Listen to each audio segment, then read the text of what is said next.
Salam, hörmətli izləyicilər.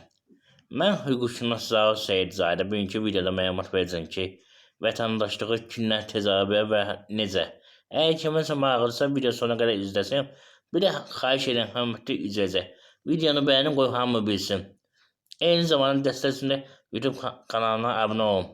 Beləni keçən mövzu ki, vətəndaşlığı qısa müddətdə kimlər alır. Əslində vətəndaşlıq yox, hörmətli izləyicilər. Belə deyək, mənsubiyyətlik.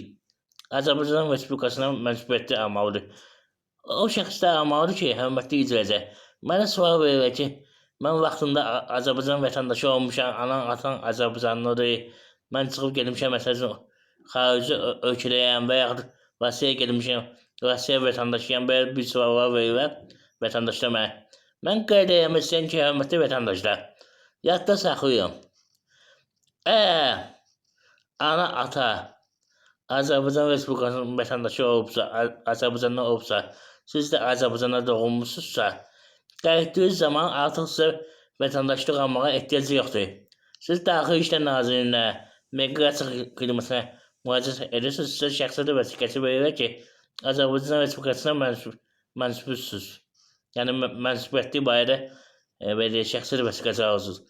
Eyni zamanda əgər ata-ananız Azərbaycan Respublikasının vətəndaşı olub, Azərbaycanda olubsa, siz gedib xaricdə dünyaya gətiriblərsə, siz yenə də Azərbaycan Respublikasının vətəndaşı hesab olunursunuz, yəni mənsubiyyətli ala bilirsiniz, hörmətli izləyicilər. Nəzərə alın.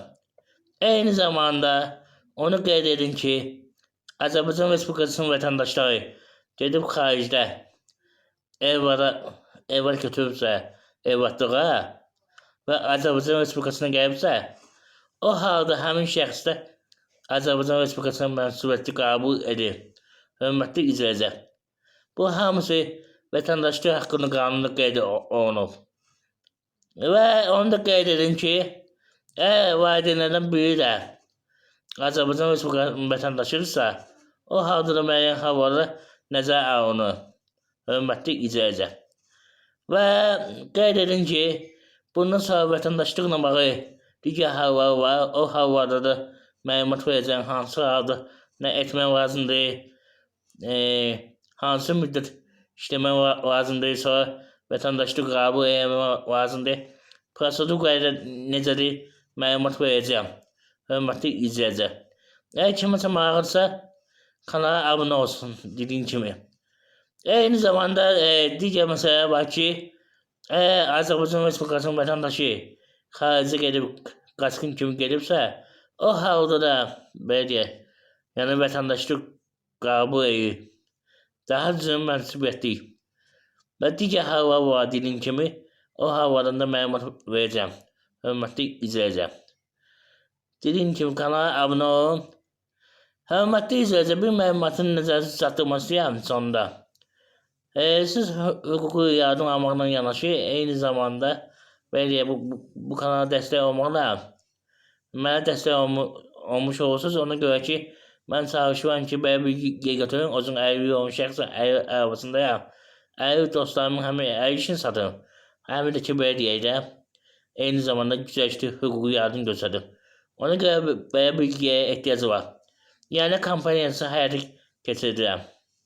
Yəni hər bir vətəndaşdan 1 manat kampaniyası artıq bugündən başqa bir manat ayının 27-si kimin imkanı varsa ödəniş etsin. Zəhmət olmasa bu videonu bəyənin, paylaşın, qoy hamı bilsin imkan daxilində. Amma birinci növbədə abunə olun, bacardığınız qədər. Qeyd edin ki, YouTube kanalına abunə olan şəxslər üçün telefona hüquq məsləhətin verilməsi 10 manatdır, hörmətli izləyicilər. 5 manat sosial yardımla bağlıdır, onu da qeyd edim. Yəni bilirsiniz, sosial yardımla bağlı məsləhət almaq istəsiniz, bayan günlərinə əlaqədə. Yəni ki, 5 manatdır, hörmətli izləyicilər. Buyurun, sual razı verin. Ondan əlavə ərzəyə də yazıb e-mail, WhatsApp ünvanına göndərəm. Hörmətli izləyicilər, nəzərə alın.